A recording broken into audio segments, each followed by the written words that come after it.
নরসিংদী ৪ আসনের সাবেক সংসদ সদস্য ও আওয়ামী লীগ সরকারের সাবেক শিল্পমন্ত্রী অ্যাডভোকেট নুরুল মজিদ মাহমুদ হুমায়ুনের দ্বিতীয় জানাজা শেষে পারিবারিক কবরস্থানে দাফন করা হয়েছে।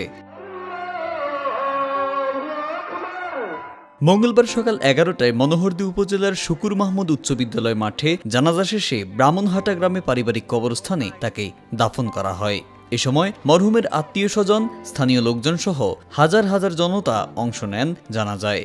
এর আগে সোমবার রাজধানীর আজাদ মসজিদে তার প্রথম জানাজা সম্পন্ন হয়।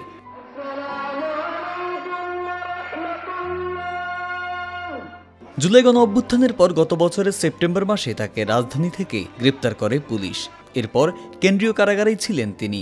সম্প্রতি কারাগারে অসুস্থ হয়ে পড়লে ঢাকা মেডিকেল কলেজ হাসপাতালে ভর্তি করা হয় তাকে। সেখানেই চিকিৎসাধীন অবস্থায় মারা যান তিনি। নুরুল মজিদ মাহমুদ হুমায়ুন নরসিংদী ৪ মনোহরদী বেলব আসন থেকে ৫ বার সংসদ সদস্য নির্বাচিত হয়েছিলেন।